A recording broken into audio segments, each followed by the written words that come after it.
we still have. Well, thank you. That's good. Turn it on just in time. I did it. I'm just coming up front, and I know I need to present back there, but I don't know. Carolyn, can you read that? No, not really. Okay, Michelle Simpson. All right. Michelle Simpson. That's your daughter-in-law? Thank you. I don't know. Yes, it is. Oh, okay. All right. Well, you know, our club has been a strong supporter of the foundation for years. The Rotary Foundation allows us to fund projects locally here as well as internationally. Our biggest project that Rotary's been working on nearly 35 years now is eradicating polio. And so our donations to the foundation help us buy dictionaries for our grade school kids or violins for the early music classes at Rittner. We do all kinds of things, put in water wells. We do still vaccinate children for polio because there's still polio in the world. We've only had 2 cases this year, one in Afghanistan and one in Pakistan, but we're getting close. So we want to keep thanking our members for supporting the foundation. And Carolyn has done that by making a donation to the foundation and naming her daughter-in-law as a Paul Harris Fellow. Michelle with 1 L Simpson. And I know that Brian will get this to her in a good time. I would drive around. Todd, how many does that make me? I don't know. Oh, okay. Your mother-in-law. Yeah. If she's your daughter-in-law, you're her mother-in-law. I mean, I thought you did that.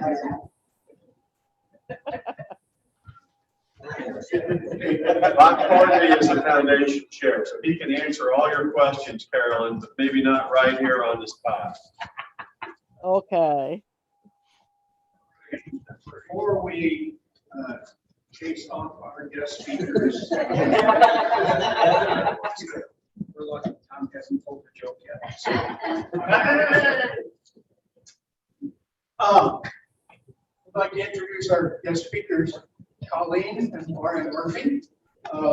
As you saw you read the email that I sent out. I've known Colleen since she was real little. She was neighbors to Mary Kate's mother and father, which is the house we live in now.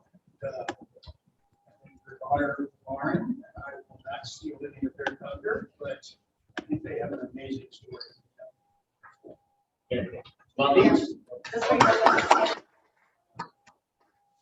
Where would they stand? Yeah. I don't think so. It's still open. Action history. All right. I mean, you can talk, it's just, it opened earlier, now it's taking this time again. That's all right. Yeah. Looks like a business session. Might be.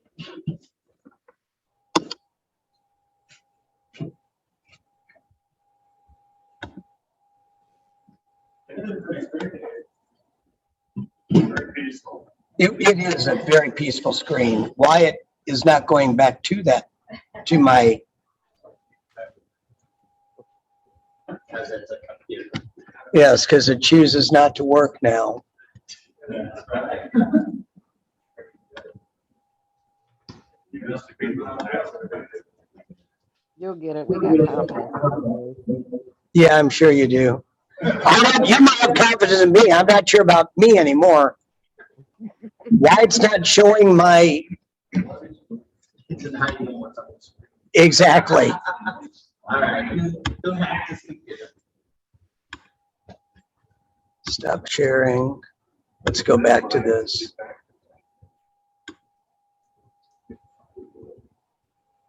Oh, you know what? Hang on a minute.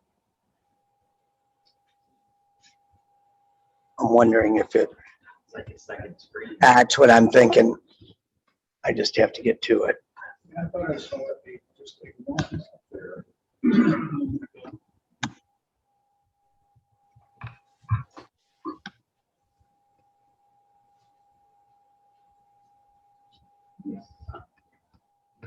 I don't want to duplicate.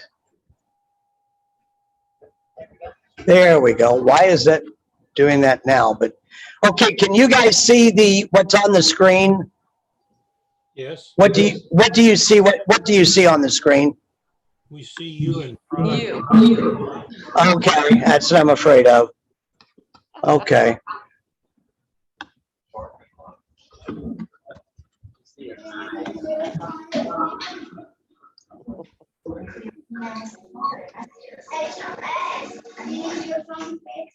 No, I can fix it. It's mine. That's what I don't want. I know.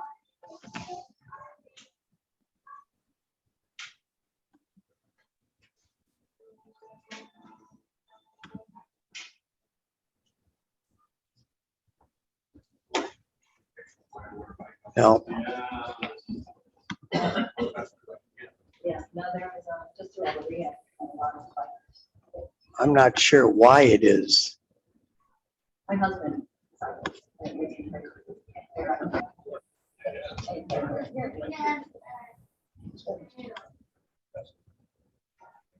I don't know. He can't hear any part. We'll do duplicate. And that, I talked to him, yeah, come on, but it's like you sharp, right? Yeah, I'm like, oh, come on. We're not looking at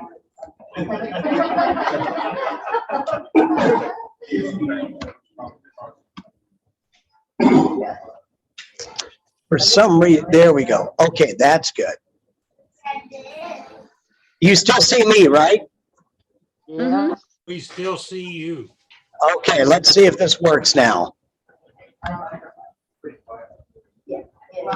Her response time is slow, so I don't. Hey, we don't see you. Okay, do you see the,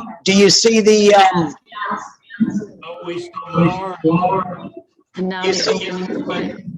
you see the opening slide now? Correct.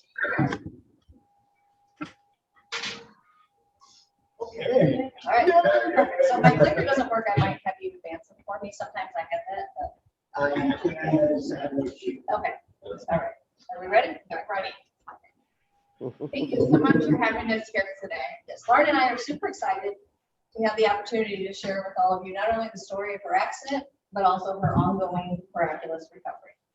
So it was about 8 years ago that I got the phone call and every parent fears. It was typical Friday, shot out of work a little early to catch a soccer game. I received a call that said private number. For whatever reason, I picked it up. Normally I ignore those, but it was a Los Angeles detective. And the first thing he said to me was, "How are you related to Lauren Murphy?" I don't know about you guys with your kids, but my first thought was, "Oh God, what is she?" Why are the police calling me?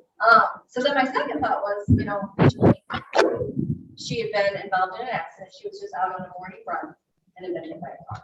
So then my second thought was, why isn't she calling? I was thinking broken leg, broken arm. But as the conversation unfolded, I was learning that we were dealing with something a little more serious. So he gave me the name of a hospital social worker to call. She was at Cedars-Sinai Hospital. And she answered on the first ring, and I asked, does she have head trauma? And I had already asked the detective that, and he had told me no, but I think she has some internal injuries. So for whatever reason, I re-asked the question. I guess it's mother's intuition. So I asked the social worker, does she have head trauma? She said, I'm sorry, she has severe head trauma. So my next question was hard to ask, but I knew I needed to. She was in LA, we're in St. Louis, and I asked if she was going to die. And it was a very long pause. And her response was, if you're asking me to come, if you need to come, the answer is yes. So my husband and I hopped on the first plane to get out of Lambert and headed to Los Angeles. So this first slide. Oh wait,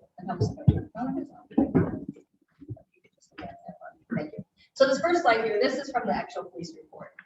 So you can see right there, that is where the point of impact was.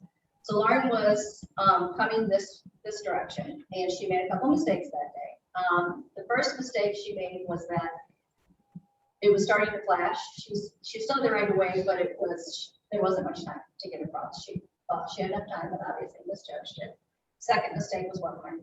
Wearing 2 earbuds. Just 2. Yeah. So she couldn't hear what was going on. And from what witnesses told us, people could see it unfolding and were home trying to warn her, and she couldn't hear it. The third factor was right here, there was a big box truck, and it was pushed up too far, it was making a left turn. And it was pushed up too far, and Lauren was, as she made her way, instead of looking over her shoulder, she was looking around to get around this car. So she'd go out of the crosswalk to get out of this car. And as she stepped back into the crosswalk, the light had already turned green. So a car came at her at over 45 miles. What was the direction of the car? The car was coming in this way. So he didn't see her because she was behind this truck. The truck was pushed up here. So as she was coming through, she was coming this way. So as he was like. The truck was in the intersection. The truck was pushed up a little bit too far into the intersection, yes, getting ready to take the left. Yes, past the stop bar. So it's like, we all kind of do that when we scoot up, don't do that anymore. I don't do it anymore, but you know, it was like scooting up to see, and this was Hollywood Boulevard, so it's a crazy, crazy busy street. So as the car came at her, it flipped her, she flew straight up in the air 10 feet, came back down, her head at the windshield, the car was still moving because it had no time to react. And she cartwheeled through the air and landed another 30 feet on the boulevard. So when she arrived at the hospital, she was a Jane Doe. Go ahead. So this first slide I'm going to show you. Go ahead. Okay, that is her first CT scan. And we all know our brain has two hemispheres, right? A line down the middle. You can see Lauren's line is way up to the side. When this happens, it's called a midline shift and it's normally fatal. So they knew that they had to do something and do it quickly if she's going to have a chance to survive. So the first thing they did was they drilled holes in Lauren's head to try to relieve the brain pressure. That wasn't doing the trick, so they knew they were going to have to do something a little more drastic. So they brought her in for surgery. The plan was to remove a small section of her skull on the left side behind her ear. But when they got in, the damage was pretty severe, and they had to remove the whole left side of Lauren's skull. Next slide. And this is what it looked like after surgery. So this right here is her skull. Those are the staples up there. And you can see how swollen her brain was. Had they not done that, her brain would have had nowhere to go down in her brainstem of the brain. And she would be standing there with us today. But not only did they remove a big portion of Lauren's skull, but they also moved what, Lauren? First and right? Yes. So Lauren is missing a very large section of her left temporal lobe. And when I got that news, I never even heard of anybody living with part of the brain missing. So it was pretty scary. But the left temporal lobe is where our language center is housed, which is why Lauren still struggles with speaking. Today, we'll go into that a little bit more in the presentation. And next slide. This just kind of shows the front view of what it looked like. And you can see right there, that's how much of her skull was removed. You can also tell if you look back here, she had a lot of candy as a kid. Wasn't a very good brusher, I guess, right, Lauren? So, you know, we had a rough few weeks, and when we arrived, this is what we saw. And she didn't look like herself. You know, it was all of the bruising here, like on her eyes, that was not from the accident. That was from the actual surgery. The only thing wrong with her other than the fractured skull was she had a little scratch on her forefinger.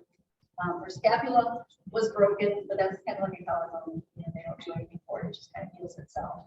Her iPhone was cracked, which was crazy. So we are giving you the super condensed version of Lauren's story is huge. Lots of ups and downs, lots of close calls in those, you know, early weeks.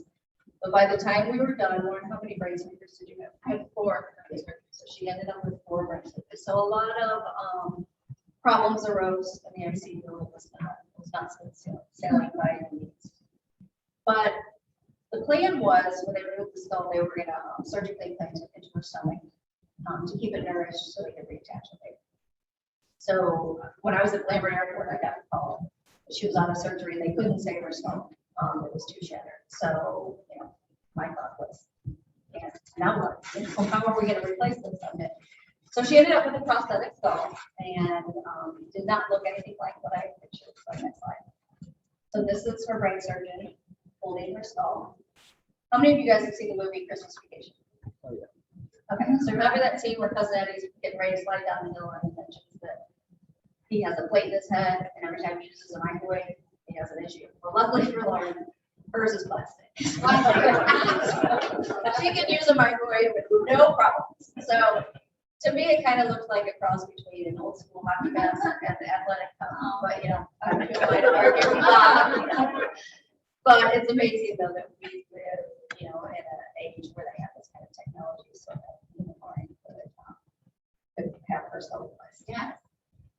Before my accident, I was really independent and strong. Yeah, Lauren was so independent and headstrong that by the age of 24, she already had a master's degree. And 2 weeks after graduation, she hopped on a plane with no job, nothing but a dream, 2 suitcases, and you moved to New York City. Yeah. So apparently, St. Louis was a little known for this girl. So she loved the hustle and bustle of the city. Very short amount of time. She had a great circle of friends, a successful career. Life was good. Life was really good. But unfortunately, life can sometimes throw a little bit of a curveball. But 8 years ago, I suffered severe brain damage. After my accident, I learned many life lessons. Here are my top 5. Number 1, show up.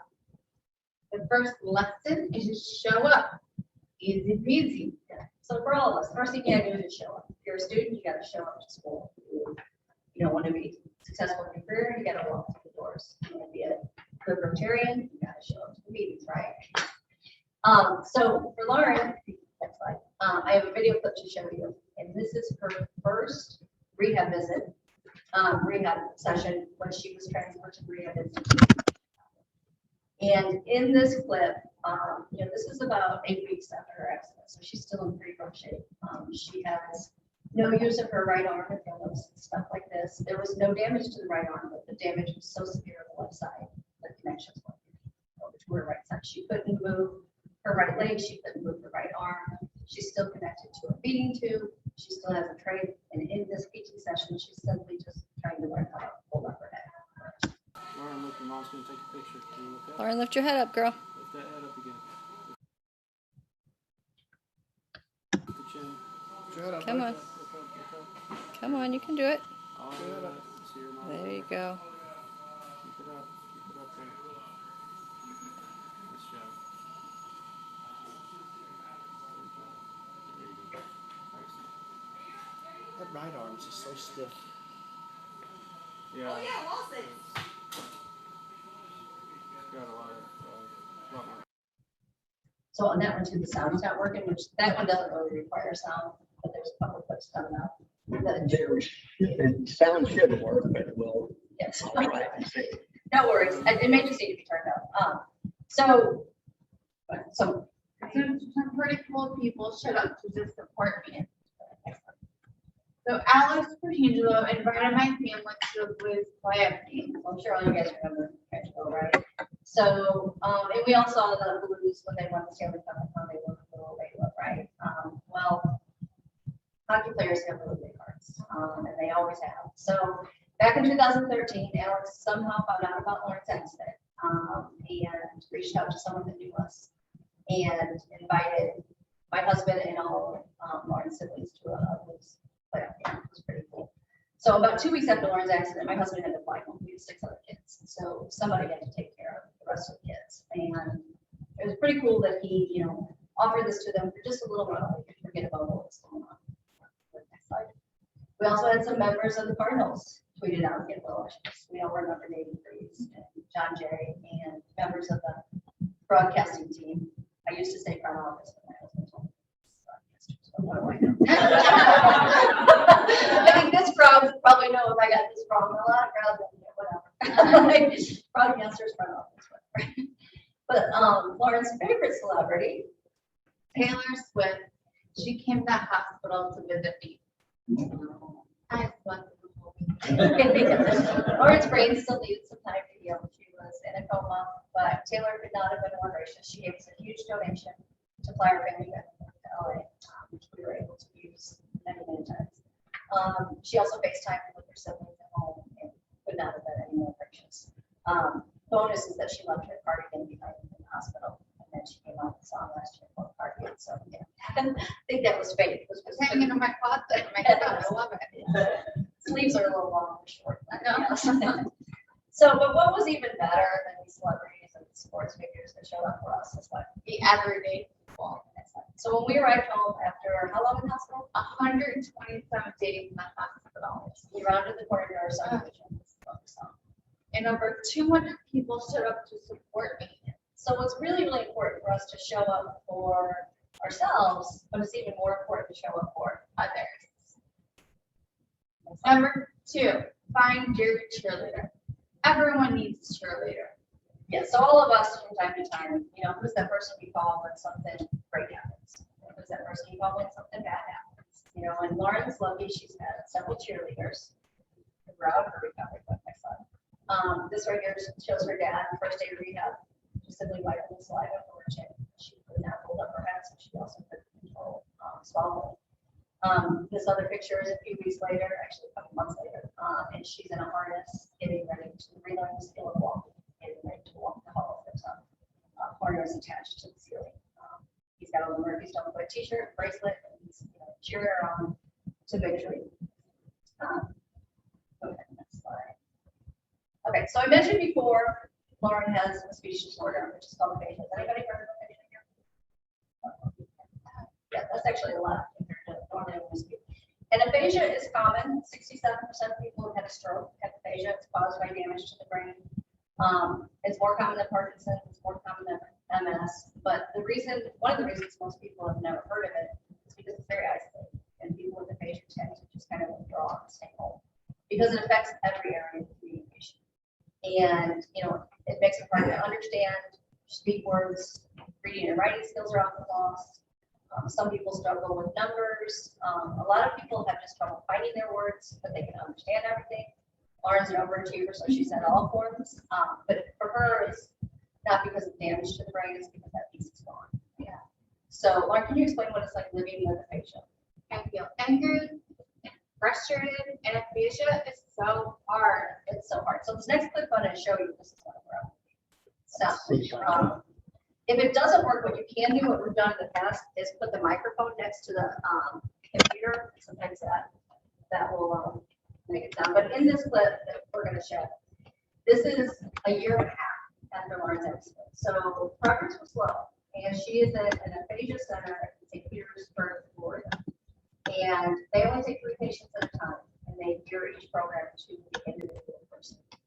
And in this clip, they're just going to be doing an intake to try to see where she's at so that they can kind of gear her program specifically for her. Whenever you're ready. Let's see if it works.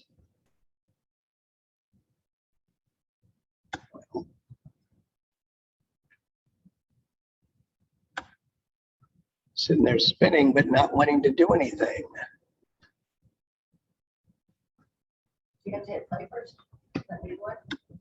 Usually clicking on the screen. Let me go back one and come up to it again.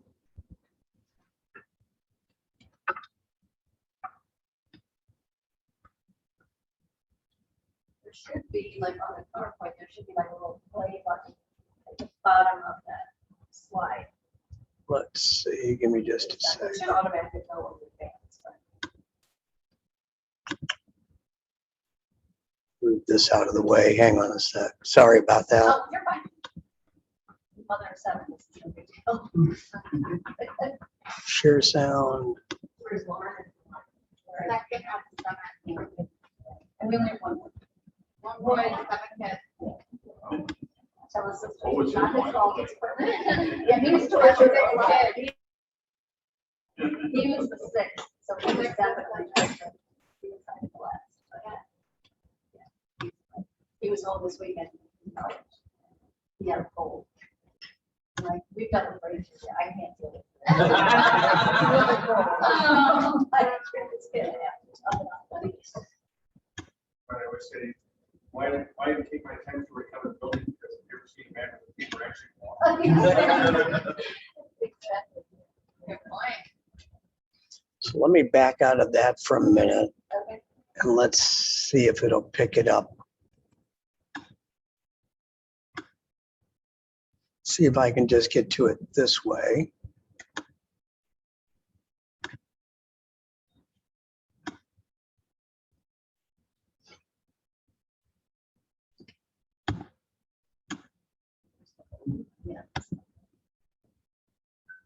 Oh, see, this is in QuickTime and I don't have QuickTime on this computer. That's why it's not playing.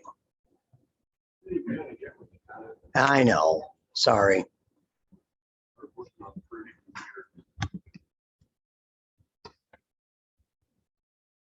That's why it's not gonna play, I'm sorry. That's okay.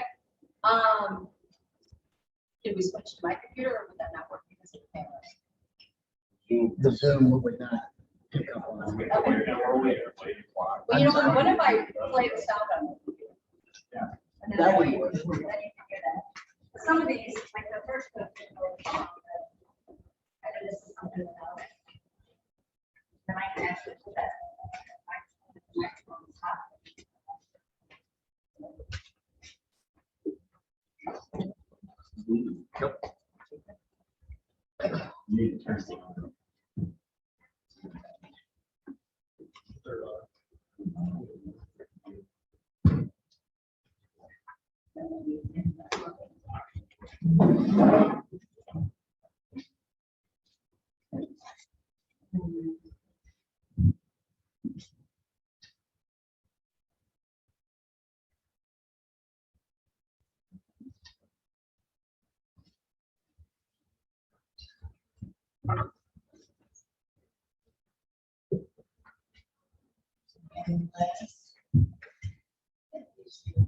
First.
Wait, just play it, and I guess they, will it even play? No, QuickTime is the.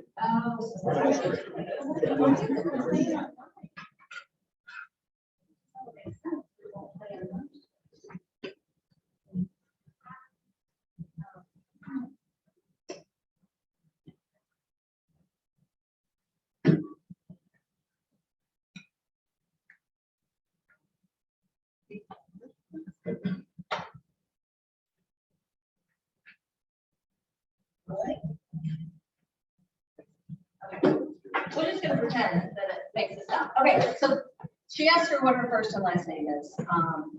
It takes her over a full minute. She looks around at her phone, pulls it up, and comes up with 20. And she asks her what her address is, and she says 18. So clearly she got those wrong, but it wasn't that she didn't know her name or address at that time. It was that she could understand the question.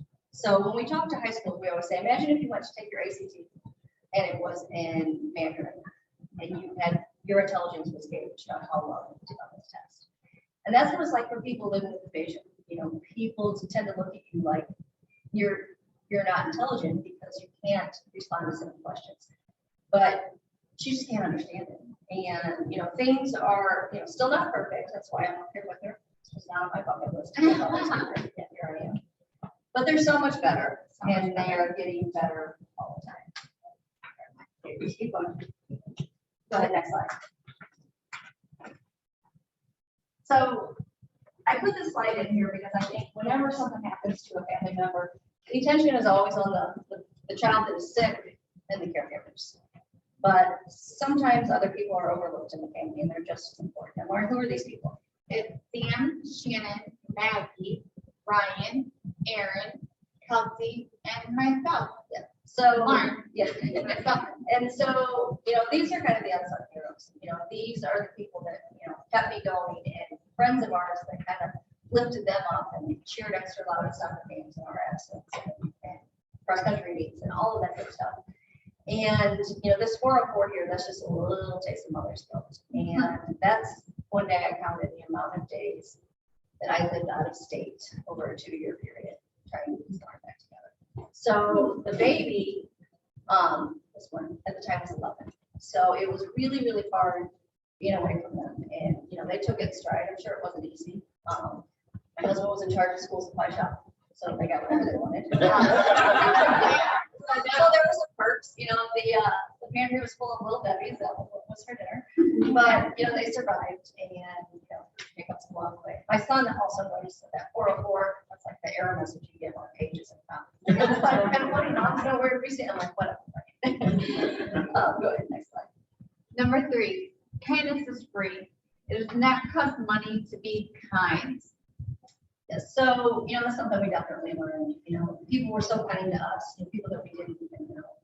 And we have a quote that we like that reads, Be kind whenever possible. It's always possible. yeah. And what a gift it is really for all of us that, you know, we have the ability to do a kind act. It doesn't have to be something huge. It can just be simply send somebody a text. I woke up thinking about you. I hope you have a good day.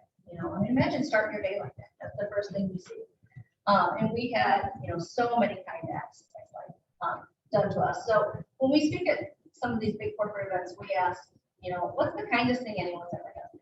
You know, we give them a few minutes to think about it. But what we have found is that if you're not someone that has went through something publicly tragic, you have a hard time coming up with that one thing. What's that one thing that somebody did that just kind of moves you away? So if you find yourself in that situation, I mean, everyone has kind things done for them, but I challenge you to you be that kind act. And I'll share with you just a couple things that people did for me that just like really blew me away. So I mean, we had freezers full of lasagna, mustacholi. It wasn't that we didn't appreciate that, because we did. We appreciated every single meal that was brought by. But it was the people that thought outside the box that it really made me think, well, they were really thinking about us. And one person dropped off a thing of Tide Pods, you know, something simple, but wow, I mean, that's something we needed. And my very favorite thing that somebody did, my kids went to Assumption School in O'Fallon, and there was a mom that had a son in my son's class and then a son in my younger daughter's class. I didn't know her well. I mean, we were friendly. If I ran into her, I would have said hi, but definitely weren't, you know, friends. And she called the school. Now, the accident was April 19th, and she put money on my 2 youngest kids' lunch cards for the rest of the school year. So, you know, just blew me. And I didn't even know about it 2 months later, but I can guarantee you my little ones went on at ICU at her bedside weren't going to call me. It was just something that I didn't think about, but it wasn't the money. It was the fact that this mom racked her brain, like, what can I do to help this family? And, you know, those are the kind of things that really stick with you. Okay, next slide. Number 4, work hard. Every single day, I work hard in my recovery. Yes, Lauren works really hard, and then you can see in these computer, on these pictures, that she's working on her computer, reading and writing skills are lost. You know, this is someone that had a master's degree, and it's something she has to relearn how to read, and it's a slow process.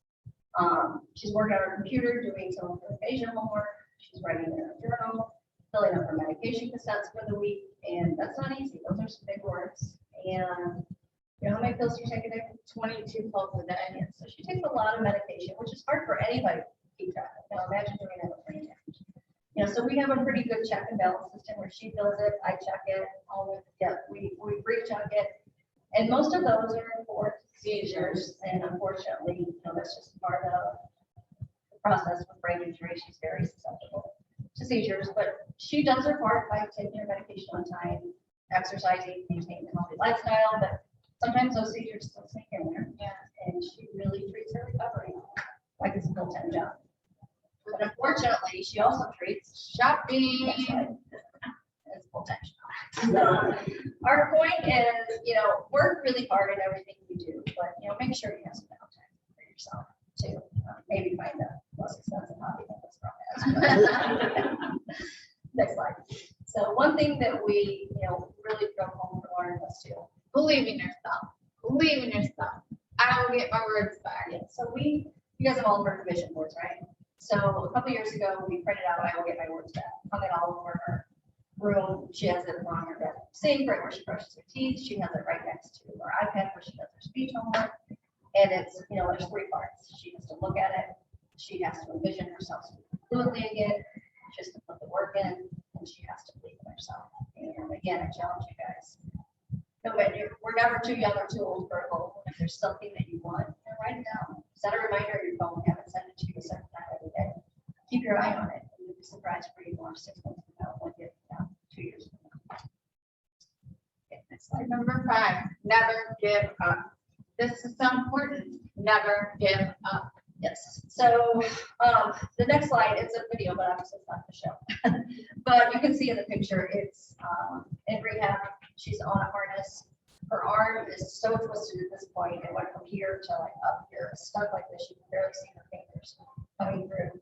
Her physical therapist is sitting on the treadmill, physically moving her right leg for her. And her sister's behind her, kind of spotting her even though she was held up. So things were pretty rough. Next slide.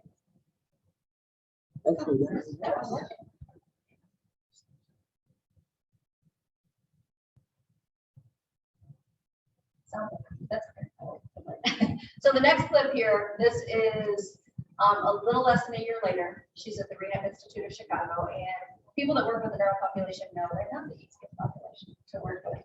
As Lauren's brain was, the circuits turning back on, connections are being made, her stubbornness also started, and we would spend lots of time expressing in the parking lot. At rehab, she'd get frustrated and start to walk out the door, and she was not verbal at this time, so we couldn't really talk our way through it. And one day, one of her therapists came to me and said, "I have an idea." So saying police officers, Detective was a husband. She said, "I have an idea." She said, "Why don't you bring a pair of Lauren's high heels to one, and we will practice walking the halls." I don't know if this will play, but try it. So there she was, walking the halls of the Rehab Institute of St. Louis in 4-inch spiked heels. Now, I don't think they teach that in PT class, but I think maybe they should. Because, that day she got up and thought, "Cool, skipping her stuff." And, that was the only day she did rehab with heels, but it did the trick for a while until the next settling block we had. But it's really important to find really good people and good therapists. Another thing Laura does well at, I do live group runs. so once she started walking, she was pushing mom, so the next one thing is to get her out back on the running. She was a runner before the accident. She was actually training for the New York Marathon at the time of the accident. So this photo here shows our runs would start, would end with her double over. Took everything she had. Sometimes they would start with her double over. But eventually she was able to work up to a full mile.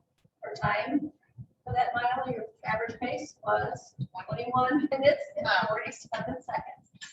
So we weren't exactly setting the world on fire, right? But we were thrilled that she could just do it. And I was her running partner, so I was completely on board with 22 minutes. I can probably do it for 21, right? But I am happy to report that I have been fired as far as running partner. So she runs on the weekends with her dad, her trainer. She has run 36 5Ks since her accident.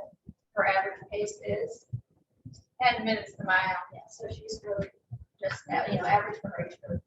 Now, her current running partner is getting a new knee on the 15th of October, so we're taking applications. But unfortunately, one of the drawbacks of running is there are some risks involved for Lauren because her body does not regulate temperature correctly. Like in the winter, her right hand's always ice cold. Summer, it's always hot. Damages on her back. And when she runs the risk of seizures because she gets dehydrated. And do everything you can, cooling towels, and keep her hydrated the day before. Sometimes they sneak in, and her epilepsy specialist still thinks the benefits outweigh the risks. So, a couple days shy of her 32nd birthday, she was at a race in Forest Park. She was 0.3 miles away from the finish line, which is about 2 minutes. 5 if you're me, but 2 minutes for her. And my husband called, and she was having some seizure activity. So we have a medication that we keep with us. It's an emergency medication that goes on her tongue. sometimes it helps keep it from becoming a convulsive seizure. I got down to her pretty quickly. I gave her a second dose of that, and then it ended up going into a convulsive seizure. So she did end up leaving that race in the back of an ambulance. Next slide. And this picture, it's hard. I love it and I hate it at the same time. It's kind of a reality of brain injury. And I'm in the ambulance with her, and she's having her third back-to-back grand mal seizure, and then getting her percent to try to, which is like a medic, to try to stop the seizures. And it's especially hard on her dad because he's her running partner and feels like maybe he pushed you too hard, which that's not. It's just the nature of the beast. But on that particular day, you know, we don't even go to the hospital anymore with ambulance because it happens so often. They gave her so much medication. Arguably, it's kind of a 6 months later. But when we got her out of the ambulance, it was like driving home weekend at Bernie's. I mean, she was like, my husband was like, should we just put her in the trunk? But you gotta have such humor. You won't get through these moments. But Lauren, the way she is, you know, it took her a couple days to recover. And once she was, you know, able to, you know, get back to the stamina that she had, 3 days later, she asked me if I'd take her back to finish the race. Now, I suggested we do it no balance, like on the subdivision, it's 0.3 miles. Do I really have to drive 45 minutes? No, we had to go back to Gloria's Park. So that just kind of shows her tenacity and why she's the way she is today and how far she's come. So next slide. But we're also happy to report, she was 12 months seizure free. If you notice the date there, that was October 6, 2020. Next slide. And she was 18 months seizure free, and October 6, she will be 2 years. So, which is amazing. Now the pandemic has really helped with the fight against cancer, but that's okay. So take it as a win. My husband's knee has helped, so we're taking that as a win. You know, 2 years seizure free. We worry about it for 3 months, so it's really, really good. So, you know, my husband and I, on next slide, heard many things as parents that were just really, really hard to hear. They said she would never regain strength in her right arm. She's about 95%. I know this because when we do Zoom presentations, she always smacks me in the face with that arm, so I know it's strong. They said she would never walk again. She's not only walking, she's running. They said she would always need a feeding tube. She did have a feeding tube for 6 months, which we are very grateful for, but we don't have a problem there anymore. And my personal favorite is that she will never be able to speak or understand words. They were wrong. Yes, they were. Next slide. So we were able to get back about 3 years after her accident to Los Angeles and meet Dr. Chu and yes, and we were very fortunate. We found a brain surgeon with personality. That's kind of hard to come by, but he was great. He still texts us all the time. She gave him a paperweight with a picture of his hands holding his phone and said, "Thanks for bringing your A game." So pretty amazing. Next slide. And then we also just swung by the accident. Just kind of a full circle moment for her, just kind of stand bravely where she almost lost her life. Next slide. So if I get you guys to remember anything from today, you know, it's this next slide. And go ahead, thanks. This was when she arrived at rehab. This was June of 2013, so 2 months after her accident. She was in rough shape. You know, she still had the trach.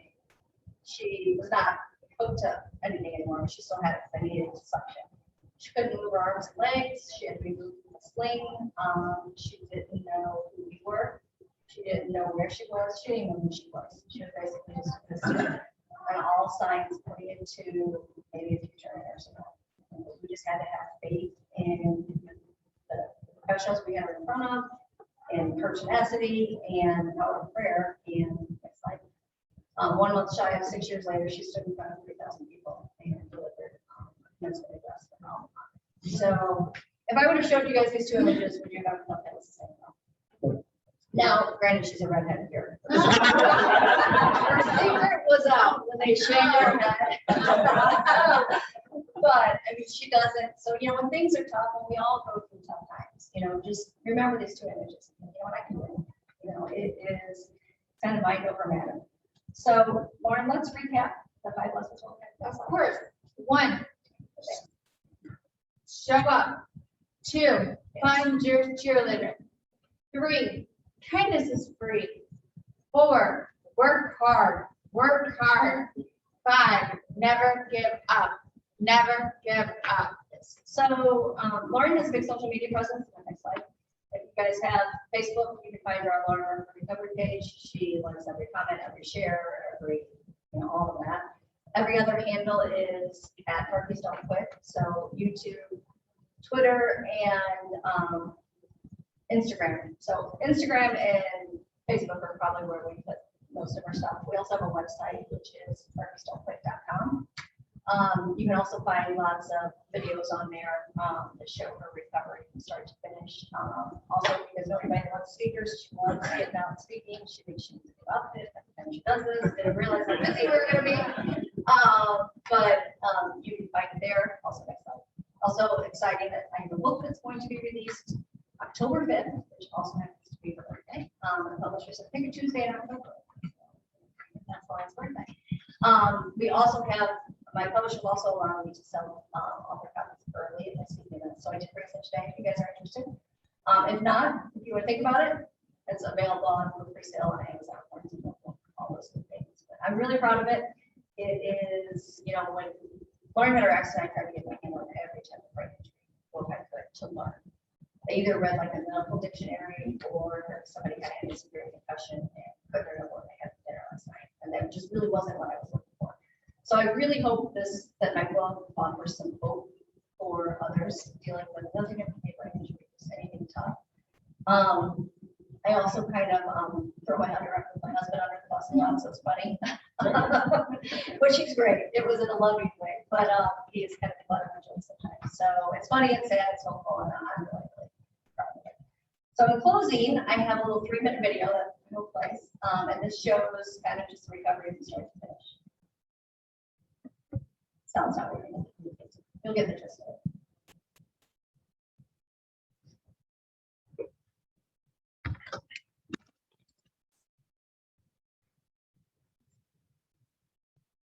Say goodbye. I was thinking too much.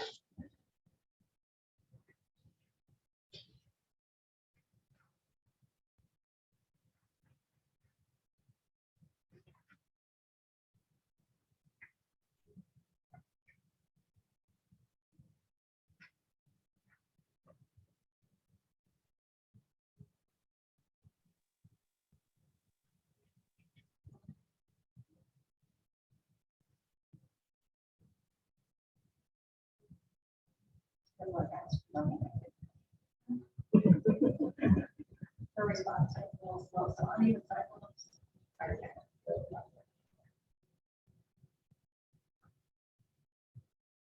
But I'm definitely watching that. She had one bad fall. The sidewalk's funny. I don't know, and I sent an email to the city, not complaining, not threatening, just like, hey, this is what the maintenance. Blah, blah, blah. They came out the next day, marked every sidewalk. That was back to shape. That is a service. I wasn't expecting that at all. I just got like, put it on your agenda. Maybe they thought it was stupid, but it was pretty cool to see a city respond like that.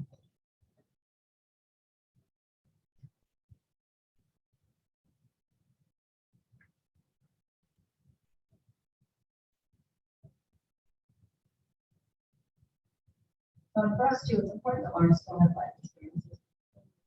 First, I thought that was rough. I was terrified she was going to fall off because she can't change direction with the horse goes.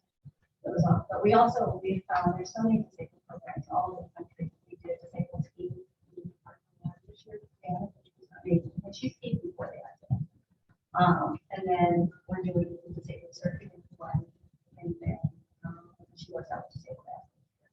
But it's just so important for her to have those little successes, and biking is one thing that she really enjoys and can do. But it's it's hard, it's different. But we don't quit.